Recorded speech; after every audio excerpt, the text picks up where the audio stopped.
from your hostess with the mostest, Lauren Hines.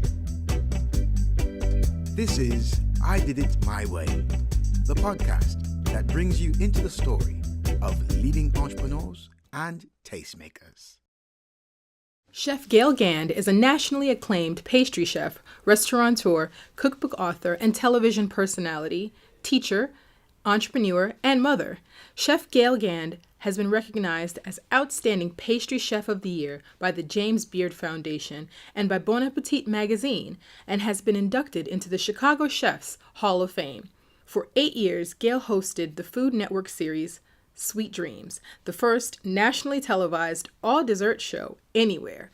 Gale has made appearances on The Martha Stewart Show, Oprah, The Dr. Oz Show, Baking with Julia, that's Julia Child, Good Morning America, The Rachel Ray Show, and The Today Show, to name a few. She competed on Iron Chef America and has been featured as a celebrity judge on Food Network Challenge, Last Cake Standing, Top Chef, and Top Chef Just Desserts. Gale is the founding pastry chef and partner of the beloved Chicago restaurant Tru, opened with longtime culinary partner Chef Rick Tremonto and restaurateur Rich Melman in 1999.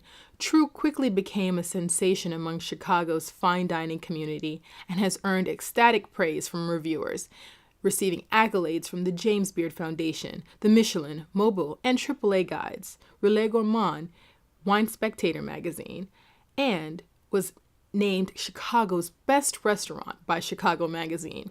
Prior to opening Tru, Gale and Tremonto earned increasing acclaim at their Chicago area restaurants, Trio and Brasserie T, and at Stapleford Park, an historic country house near Melton Mowbray in Leicester, England, where in 1991, Tremonto and Gale Gand became the first American chefs to earn a Michelin Red A. Prior to opening Tru, Gand and Tremonto earned increasing acclaim at their Chicago area restaurants Trio and Brasserie T and at Stapleford Park near Melton Mowbray in Leicester, England, where in 1991 Tremonto and Gand became the first American chefs to earn a Michelin Red M. Gale is a prolific cookbook author with 8 titles to her credit. She has also co-authored American Brasserie, Butter, Sugar, Flour, Eggs, and Tru, a cookbook from the legendary Chicago restaurant. More recently, Gand authored Just a Bite, Short and Sweet, Chocolate and Vanilla, and Gale Gand's Brunch, now in its 5th printing. Gale produces her own artesian root beer, Gale's Root Beer, which is available nationally, and each year in the spring months, Gale and her son Gio supply local restaurants. And each year in the spring, Gale supplies local restaurants with wild ramps foraged from wooded areas near their suburban Chicago home. Gale was the chef in residence in 2011 and 2012 at Ilawa Farm in Lake Forest, Illinois. Gale continues to host a series of cooking classes and activities in Ilawa Farm Kitchen. In addition, Chef Gand frequently teaches cooking classes at such places as Italy, Chicago, Blackberry Farm in Tennessee, King Arthur Flour in Vermont, and Zingerman's in Michigan, just to name a few. She has 2 classes available on Craftsy.com, one on meringues and the other on custards. She also does lots of public speaking, cooking demonstrations, and book signings, both locally and abroad. She also appears frequently at national and international food and wine festivals, such as the Epcot Food and Wine Festival at Disney World, the Aspen Food and Wine Classic, the World Gourmet Festival in Bangkok, the San Diego Food and Wine Festival, Pebble Beach Food and Wine Festival, etc. In the summer of 2013, Gale was the guest chef for 2 weeks on A. Rosa's Rhone River cruise through the south of France. In the summer of 2008, 2 of Gale's desserts were featured at the USA House at the Beijing Olympics. In 2011, Chef Gand was chosen by Mayor Daley to create the desserts for Chicago's welcome dinner for China's President Hu in 2011. Gale participates in many national and local charities. In 2010 and 2011, she was a mentor in First Lady Michelle Obama's Chefs Move to Schools initiative, which helps fight childhood obesity through nutritional education. Gale holds a Bachelor of Fine Arts degree from the Rochester Institute of Technology, majoring in silver and gold mining, and attended culinary school at La Varenne in Paris. Gale's late father, Bob, and brother Gary are both professional musicians, and Gale performed frequently with them as a child in the Gand Family Singers, including at Disneyland, University of Chicago Folk Festival, Ozark Folklore Center, Expo 67 in Montreal, and the 1973 World's Fair in Spokane, Washington. Her mandolin teacher was Jethro Burns of Homer and Jethro fame. She resides in Riverwoods, Illinois, with her husband, Jimmy Sedita, son Gio, 2 daughters, Ella and Ruby. For the latest about Chef Gale Gand, visit www.galegand, that's GALEGAND.com. Welcome, creatives. Welcome, tastemakers. Welcome, all of our friends. This is, of course, I'm your host, Lauren Hines, and I am so privileged and honored today to bring to you all, okay, you already see it on the video if you're watching the video version, none other than the legendary, amazing Mrs. Chef Gale Gand. Welcome, Gale, to the video podcast today. Thank you so much. You can call me Chef, you can call me Gale, either one's fine. Okay, cool. So not the honorable, amazing Chef Gand. No, you don't have to do Gale's fine. Okay.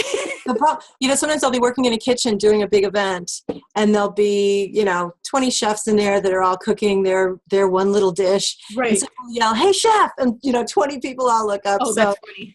I often will be like, just use my first name so I know whether you're talking to me or not. That's hilarious. That'll be okay. Great, Gale. Well, I am so thankful that you have come and agreed to just chat with our group a little bit, because I think if it's one thing everyone in our community can agree with, especially on the events and the planning and coordinating side, is just how really, as many times as we're in the public space, how alone sometimes or how lonely we can feel. And we just really need to hear the journey of others and feel encouraged by it and just really see what people have gone through. And I think because you've had such a public success, a public life before so many people, I think it's really critical that people understand the steps that got you there and the pages that weren't always pretty to get there. So thanks again, Gale, for joining us. And Sure. I was reading your bio and I had no idea you were a musician.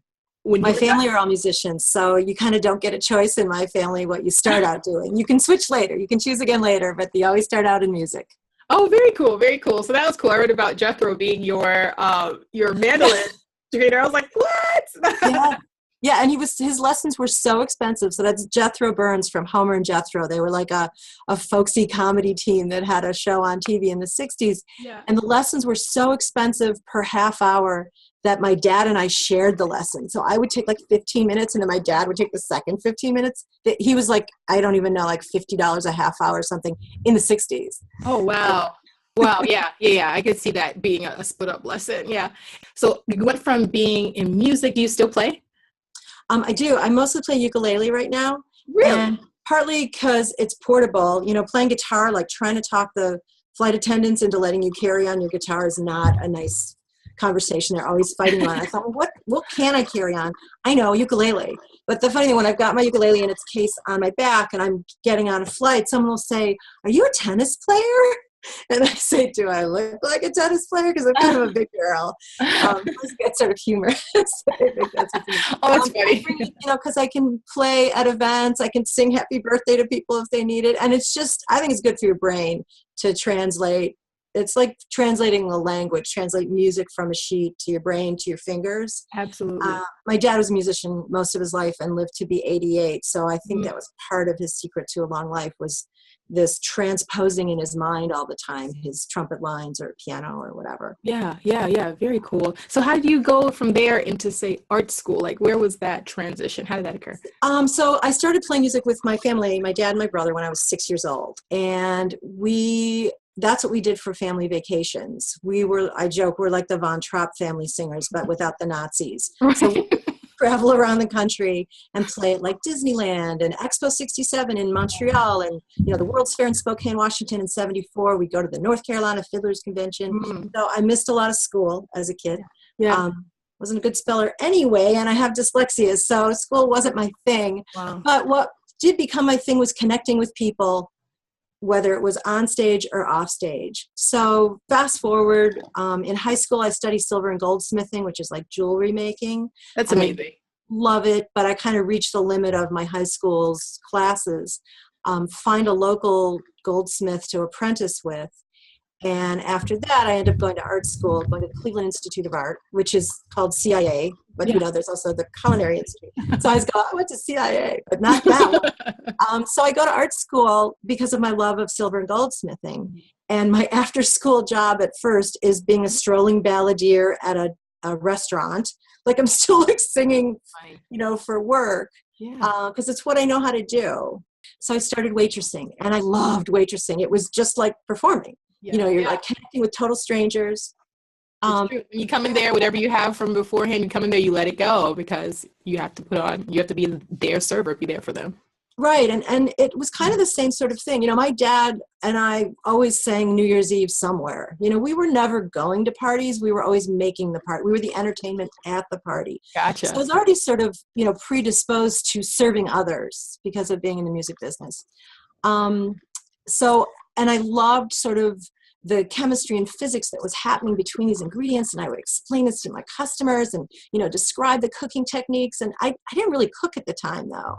When I applied as a waitress, I was very ready to sort of, connect with total strangers, help explain the food, help them, not have menu remorse and pick the wrong thing for them. Mm-hmm. And I took it really seriously. So the word restaurant comes from the word to restore. The French verb for it. And I thought that was my job. Like the reason I was there at this restaurant, at people's tables, was to help restore them back to their best self. Wow. They're tired, they're cranky, they're hungry, before we had the term hungry. And so I needed to be empathic about what their needs were. And that's sort of the whole service industry, anticipating people's needs before they even know they have them. So I took that super seriously. I give great waitress. I love it. I love describing the food. I love describing the cooking techniques. I love taking care of people. But after about 2 or 3 weeks, what happened was we had a no-show, no-call is what we call it in my business. One of the line cooks didn't show up for work. Wow. And the manager looked at me and she said, Gale, Brad didn't show up. Can you cook? And I said, no, I can't cook. I'm from the North Shore of Chicago. We make reservations. That's funny. She threw an apron at me and she said, you can cook now. Get in the kitchen. Wow. And I was absolutely terrified. I'd never cooked professionally. And granted, it was a vegetarian restaurant, so not super hard recipes. No proteins to cook really. But I had never worked a line. I had never, had 5 orders going at once. Wow. And I get in the kitchen and I'm completely terrified. I'm 19 years old. And after about 5 seconds, like second number 6, I have this really odd, and I get choked up about it every time I talk about it, this very odd sense of calm come over me. Like I had found my home. Wow. Like I found where I belonged. And I was able to, I think it's because of how well I knew the menu and how much I described the dishes to guests. The waitress in me kind of talked to the chef in me and said, okay, it's sesame oil and it's sauteed and it's got a little sage. And I just kind of followed the description of the dish. Wow. And they came out. It was like Ratatouille kind of, where I had this correcting me. But I'll never forget that night after work. I was so elated, and it was like a calling. And I ran home, and I remember calling my parents and saying, I figured out what, after they've paid for a year of college, my poor, folk singing dad found tuition for college. I'm like, I figured out what I really want to do. I want to be a chef. So I had I had that spark for it. And it's, taken me through my whole 40-year career so far. And you see how this smile on my face? Like, absolutely. I'm so happy. Absolutely. And, I know there were those hard choices that you had to make. There is a lot that happens between the recognition of what you're supposed to do and finally accepting it, and still the journey of feeling you've gotten to some major accomplishments. But what were some of the challenges along the road there when you decided, I'm going to pursue being a chef all the way? Well, the first challenge was, 1975, 76, before Wolfgang Puck had legitimized our field. So, first of all, my parents pictured like blue collar, sweaty, guy in the line smoking a cigarette with a bottle of brandy, like the stereotype of what a cook was. I had to overcome not only that for myself, but, try to convince my tribe that, it wasn't like that anymore. Then there was overcoming the discrimination of being a woman. And I was always the only woman or girl in the kitchen. It was me and 20 guys. So that that kind of made me learn some skills I'm not sure I'm proud of. Absolutely. They were survival skills in a man's world. Yeah. So there was that challenge. Then there's just, you know, the hours. I mean, and stamina. It's, you know, 16, 18-hour days, lack of sleep, the desire to be in a relationship, and yet you can't say, oh yeah, I'll be done by 9 and so we can go out. Like I probably lost my first marriage just based on the restaurant business because I had a very unpredictable life. Yeah. You know, my husband would be like, when are you going to be home? I'm like, 7 o'clock. And then I'd call him at 5 of 7 and say, the party went up by 50 and the waiter dropped the first 20 desserts. So I got to remake everything. So I don't know when I'm going to be home. Yeah. And you're probably, I don't want to say what he was thinking, but I'm sure in his mind, he's probably to some degree, well, what does that have to do with? Right. You know? And what's more important here, you know, me or 50 desserts? And I chose the 50 desserts. Yeah. So it's, you know, it's tough to have a relationship. Kids is even more, you know, out of the question. I always feel like, though, I am just the poster child for it can work. Yeah, because you have 3 amazing kids, right? I have 3 kids. And married. I will say I've been married 3 times. It took me 3 tries to get it right. Yeah. I was married to a chef for the second one, which, you know, everyone's like, oh, it must be great being married to a chef. Like, you must eat really well. And just so you guys know, you know what you eat when you're married to a chef for dinner? Breakfast cereal. Like, unreal. So all those illusions of like foie gras in the middle of the night, No foie gras from the restaurant. That's No. not why I married him, but You didn't bring home any creme brulee, huh? Every night for dessert? No. You know, he'd come home and collapse because he's Yeah. got the same 16-hour day you do. Yeah. Yeah. But I, Absolutely. you know, I was able to kind of have it all, and I feel super fortunate. Not only, you know, have a really full career that got very diverse. You know, I've been a chef in the era when Food Network happened. So I was showing the Food Network for 10 years, you know, in the early days of Food Network. So I got to teach and connect with, you know, thousands of people a day, tens of thousands of people a day, which is just been wonderful. Wow. Yeah. How did that come about? I mean, at what point in the journey did the whole Sweet Dreams show and so I guess one of those things where, how did this even happen, right? Right. And people ask, like, how do I get a show on food? I'm like, not the way I did. It doesn't work like that. But what it was, so when I was married to the chef, I wrote our first book in 1996, I think it was called American Brasserie. It was a quiet year. I wrote our first book. I had our first baby, and I opened a bakery that year. And we already had a brasserie. So that's the kind stress of like, wasn't enough, right? overachiever I was. So we come out with our first book, and when you go on book tours, sometimes you go on different television shows to promote it. Right. So we were booked on Food Network just to promote our first book. And from that, I think I got invited back to, you know, do something with Sarah Moulton. And then I got invited back to do a week-long. There was something called Chef du Jour. Yeah. There was another called Baker's Dozen, and I did that for a week. Very so they cool. kept inviting me back. And I was good on TV because of my dad, because of my experience on stage with my dad.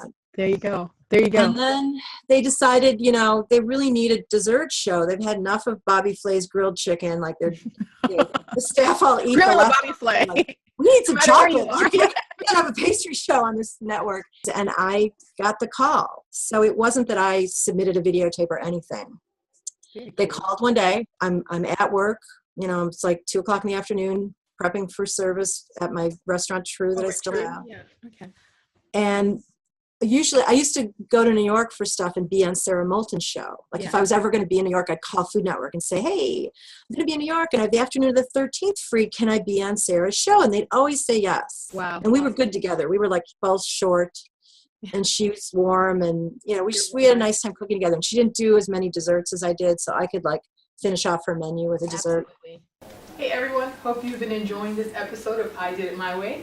I'm Lauren Hines, your hostess, and at this point we wanted to encourage you all to let us know if you have a business or you have a project that you're pushing forward. We would love to welcome you as a sponsor for I Did It My Way. In addition, we're here in the local Georgia area, so we have other opportunities if you are interested in being able to expand your business here in Atlanta, the metro Atlanta area, or if you are local to here. We want to encourage you to reach out and find out some opportunities available through the I Did It My Way sponsorship program, as well as some on-the-ground activities that we do through Atlanta Wedding and Event Professionals Network throughout the year. We have dozens of opportunities for you to be able to partner with us for more than simply the podcast, which of course will reach our audience, but also, of course, if you want more live on-the-ground visibility as well, in the more high-touch capacity, we're happy to be able to introduce some of those opportunities to you too. More so, we just love partnering with other vibrant entrepreneurs who are creating their stories every single day. And so help us along our journey, and we'll help you along yours as you consider partnering with us for I Did It My Way as a sponsor and beyond. If you want to reach out to us, you can contact me, Lauren Hines. You can reach out at info, I-N-F-O, at AtlantaWEP.com, or you can reach out to us by phone at 1-800-316-7816. And we look forward to hearing from you soon. Enjoy the rest of your journey, and we hope you enjoy the rest of this episode. Thanks for checking it out. You mentioned before dyslexia, that you have dyslexia. I know you've authored several cookbooks and co-authored several cookbooks, and I see your amazing library behind you. So how does that work, and how has that been in your journey? Because thank you for sharing that. That was super transparent too. Well, I think it's really interesting because, I'm a child I was born in 56. So go to public school in the 60s, and they didn't really have names for stuff yet.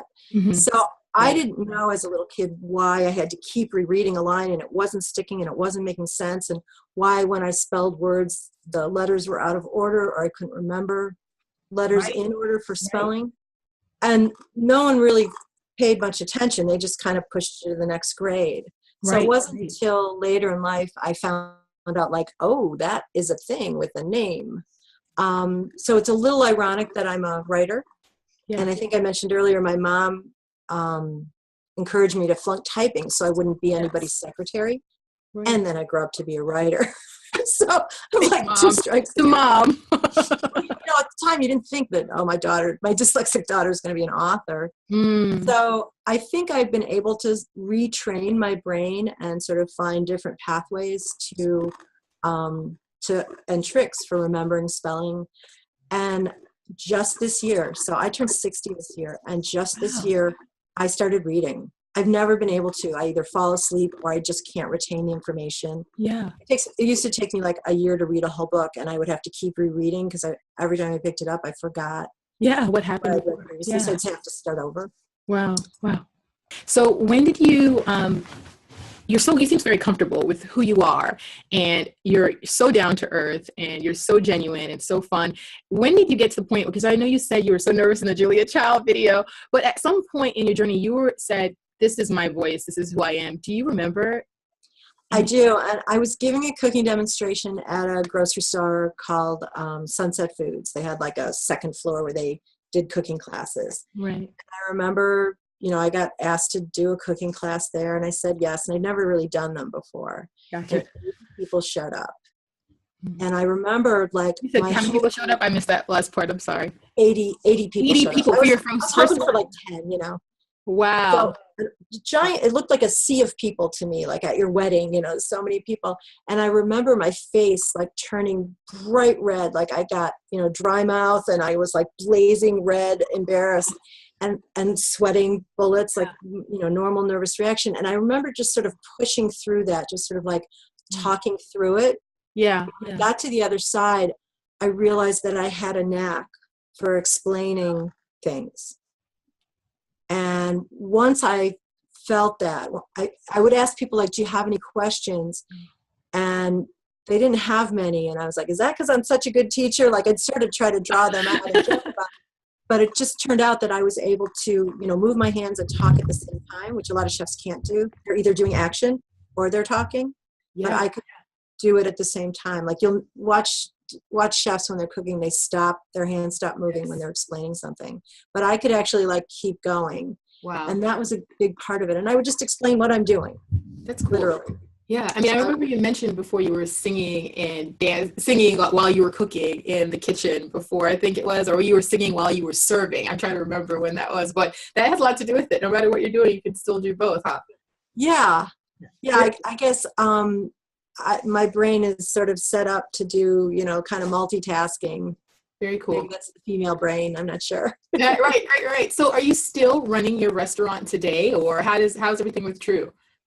True's doing great. We got our second Michelin star this year, which was awesome. much better than the opposite. Right. That was great. But I don't have any day-to-day responsibilities there anymore. I'm still a partner in the restaurant.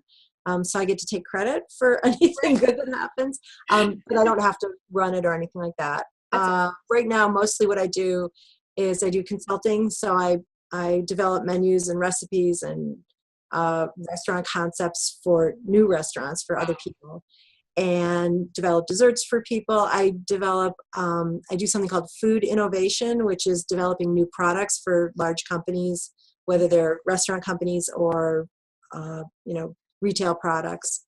What else do I do? So you're now an inventor and a scientist. Who knew that? I didn't know that part about you. I'm a what?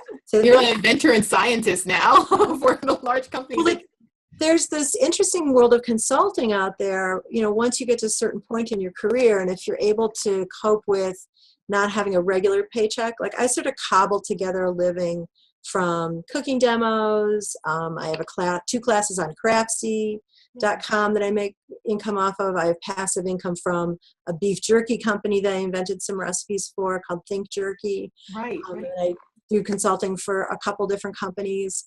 So I think because my dad was a folk singer and a musician, you don't know where your next gig's coming from. So I was always kind of comfortable with things being slightly irregular. Yeah. So unpredictable. When did you know it was time to start True? I know Tremonto and you were colleagues and work colleagues from beforehand, but how did you know it was time to go ahead and take the plunge and start an actual restaurant? Well, we had done Brasserie before, right? Yeah, and actually we did Trio before that. So let's see. Rick and I, so he's the chef I was married to that I had all that breakfast cereal with. Gotcha. Rick and I, we married in 1988. We've been working together since 83 or 84. We go to New York City together. We moved to Chicago together. We work sometimes together, sometimes not. We marry in 88 and do a couple restaurant openings for other people. Then we go off to England and work there for 3 years. Wow. We worked at a country house hotel for 2 years, kind of like Downton Abbey, but Yep. Melbourne, right? Yep. And then we work in London for a year. Wow. And then we come back and open Trio. So we do our first restaurant where we're the owners with a third partner, Henry Adanya, Right. who's down in Hawaii now. We do that. We do brasserie tea. We do the bakery. And then we have a falling out with our partner at Trio. We have like a restaurant divorce from him, and we lose our fine dining restaurant. Wow. And Rich Melman, who's a huge restaurateur in Chicago and nationally, he kind of knew that we were breaking up from our partner and thought it was a shame and offered to like counsel us, almost like marriage counseling. It was like business partner counseling. Yeah. I mean, it's almost a divorce. I mean, it's a separation when you lose a partner in business. Yeah. Yeah. So he actually met with us like every week, Wednesdays at 2:00. We had this appointment with him to try to patch up the relationship and find out where it was dysfunctioning. And we never really got it back together. Yeah. But after that, Rich said, you know what? Someday I'm going to do a fine dining restaurant with you guys. When I have the right space, I'll let you know. Wow. So about a year later, Rich came to us and said, I think I got a space. Will you come see it? Nice. So it was really Rich and his very deep pockets that helped us start True. Absolutely. That's awesome. That's a great story. That was a major roadblock. I mean, you decided to kind of keep going past that. And now you've gotten to the point where you're kind of able to dictate, what you do on a day-to-day basis within your company. At what point do you feel like you got to the point where you could do that, or say that you've arrived? I don't even know how you'd even describe that, because everyone has different philosophies on that. Right. Well, it kind of came naturally, because as we opened True, took like 2 years of construction. We opened in May of 99. Yeah. By the end of 99, Rick and I get divorced. So our marriage does not survive the birth of this restaurant. And a couple weeks later, I get that call from the Food Network. So sort of as the restaurant is, in its first year, I have to figure out a way to be in New York for 2 weeks at a time to take a show. Wow. So I learned how to kind of manage from afar. I give Megan, my pastry sous chef, more control, and she's kind of me when I'm not there. So I learned how to manage, staff and keep things going even when I'm away. Right. Wow. So I always was like, really valuable when I was there, but it wasn't essential to the restaurant that I always be in house. I didn't have a role that like, if I got sick that night, we couldn't open. Yeah. So sort of gradually I became more the person that promoted the restaurant. I would do public appearances, and I would, do food and wine festivals and get invited to events like Where I Met You in Atlanta. Right. And so part of my job was doing this national promotion that, I can't send my pastry sous chef to do that. No one shows up at her demo. And I would do television and morning news shows. And so that became part of my role at the restaurant, and a valuable one. I was on Oprah twice. So Twice, cool. right. Yeah, you've done so many appearances, Gail. I mean, that's just such a blessing that, you've been able to be so many places and be seen so much. But what do you feel was, it's hard, this one's probably a hard one to ask, because between James Beard Foundation, the Michelin Awards, what do you feel in totality, not necessarily career, it could be family, but what do you feel is your largest accomplishment, if you could pick I was one? afraid you're going to ask that question. Were you? It's like, that's like asking, like, which of your kids is your favorite kid, Yeah, you can say family over. Well, I was going to originally talk about, after I had my own show, then like I got invited to do Iron Chef and with Rick, with my ex, like we still cooked together after that. Yeah. And then I remember I'm avoiding the question totally. Then I remember sort of transitioning from having to be the competitor to being the judge. That was, I would get asked to judge Top Chef, and not to be on it, but to judge Last Cake Standing or to judge Food Network Challenge. So, and I do a lot of judging. I judge like a ton of pie contests, and I'm judging you right now, actually, as we speak. So, natural born judge. Okay. I don't know that I can pick one thing yet. Yeah.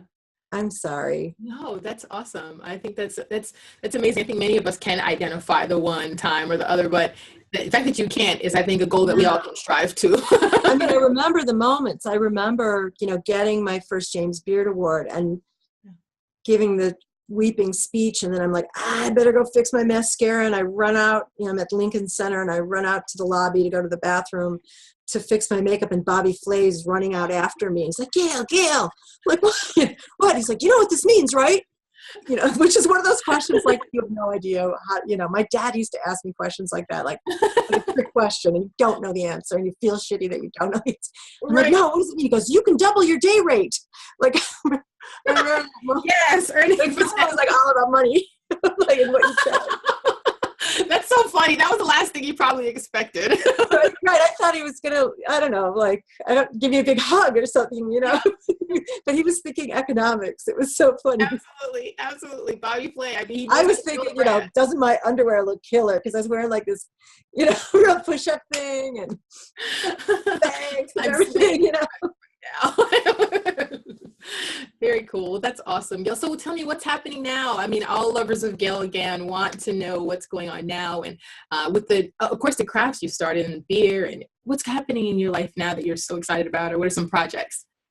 Part of it is just trying to continue and maintain it. Like you mentioned, I have a root beer company, Gale's Root Beer. I've been doing for 20 years now. Just so that I would always have root beer, because when I lived in England, they don't have it there really. And I'm like, when I got back from England, I'm never doing that again. I don't know how to make this stuff. So I used to, like, the only place you can get root beer in England is in London at McDonald's. Oh, wow. I can't be seen going into a McDonald's. No, you can't. I used to go, when I was in London, I would like go stand outside of McDonald's with like a pound coin, like a kid outside a liquor store. Yes. Going, I'm like, can you get me a root beer and put it in like a plain brown paper bag? No one, I was afraid. The newspapers are ruthless there. I think 2 years ago, I was doing 60,000 bottles a year of the root beer. Last year, we got up to 70,000 bottles a year, which I don't think this is right, but that's considered small batch in the soda pop industry. I think that's a lot. Isn't that a lot? Yeah. I mean, producing 1,000 of anything is a lot. But 70,000 bottles. So we'll see if we can increase that in the next few years. But one of the fun things that it sounds like I might be doing is I might be doing a ninth book. So I have 8 books already that are mainly cookbooks. Doing a ninth book with my brother. About sort of self-improvement and cooking. Very cool. So some lifestyle and some recipes combined. Can you tell me before we're closing down now, and I could just talk with you really for as long as the day allowed, but we do have life to go back to. But would you mind sharing, what made the journey all worth it for you, and maybe if there was a hardest point that, sharing that and just saying what made this whole part worth it for you? There was definitely, harder parts. I remember when I was Charlie Trotter's pastry chef right before I did Trio. So before I controlled my own life, that was the last time I was an employee. And after I finished up with Charlie Trotter, I became an employer. So that was the year I transitioned, and we opened Trio. So that was 1993. I also lose my mom that year. So that was tough, which also means like the really good bit, like the chunky, juicy bit of my career, she never got to see. The woman who, wanted her own career but wasn't able to, raise the daughter to go for that. Right. So I remember that being sort of, an interesting turning point year. Not only working for Charlie was, really intense and really long hours and exhausting and crazy making, but it was sort of a perfect last job to help me define for myself, what kind of boss am I going to be? And I think I'm a kinder, gentler boss because of my experience working with Charlie, to be honest. A lot of people don't like to maybe admit that, but there's definitely the reputation there. I mean, that's amazing that just to stick through it. It's hard. And if you ever worked in the restaurant industry, to be under that executive type of chef, and you worked. Well, it was just super long hours. He didn't really respect labor laws at all. We didn't have a dishwasher. It was a hand wash kitchen. Wow. So you washed all your own pots and pans. So after a 14-hour day, I had to take my oven apart and like clean all my oven racks. And so I really appreciate my dishwashers. Yeah, they were the hardest. They're the most important part of the whole, all the gears that make that machine work. So I think that was a great experience and a nice way to transition into understanding what it's like to be responsible for people's lives. If you could give advice to, and this is also another one that's like, okay, well, how do I pull out my golden nugget? But, just some advice from your journey to impart to someone else. What would you just say today, Well, we talked a little bit earlier about, return all your phone calls, answer all your emails, remember to say thank you, like write a thank you note. But probably the most important thing is to always wear comfortable shoes. Because if your feet hurt, like you're mean. Like not a nice person. So, like don't wear underwear that like rides up or like be comfortable. No strings, just so we know. Yes, why wear that stuff? Yeah.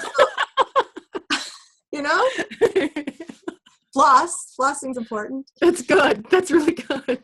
That's how you keep your smile high. But I think, probably part of what I'm proud of myself for doing, which is be honest with yourself. Be honest about what really excites you. What has longevity for you, and what really isn't your area of expertise or area of interest. Yeah, that's good. And whatever isn't, surround yourself with people who that's their area of expertise. Like, don't be afraid to admit, like, I'm just not good at technology, so let me get a guy that is. Yeah. Or, I'm bad at staying on schedule, so let me have someone who I'm accountable to. Yeah. For, writing this cookbook in 6 months. So be honest about what your shortcomings are, and then find someone who is strong in that area and saddle up, partner up. Wow. Thank you, Gale. That's some good stuff right there. Thank you. I appreciate you saying that, because there are too many folks who are trying to be the answer, the end all be all for everything. You'll go crazy before you even get to any point of significance or accomplishment. Right. And you'll fail. Like if you're bad at numbers, that's okay. But, so get a good numbers guy that you can understand what he's saying. Yeah, good stuff. I've been so encouraged by this, Gale. I can only imagine what people, when they hear this, are going to receive from it. And I'm really grateful that you even spent the time with us.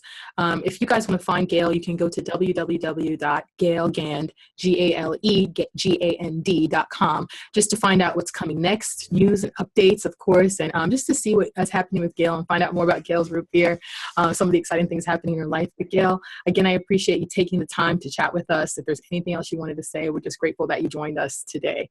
I just want to thank you for your interest in, my life, my silly life and what I do. And it's been such a joy to spend time with you today. Thank you for seeking me out. I appreciate it. Oh, my pleasure. Thanks again for the time, Gail. And to everyone, I did it my way. So we had here, of course, Chef Gale Gand, sharing how she did it her way. You do it your way, and be encouraged along the journey that it's not always going to be a straight path. A lot of times to success, there are going to be bumps and roadblocks, but you just remember that you are on your path. You're doing it your way, and there's just no other way to do it. So thank you again, Gail, for joining us, and everyone, have an awesome day. Thanks. Thank you for being a part of the magic with I Did It My Way. Visit us at www.AtlantaWEP.com.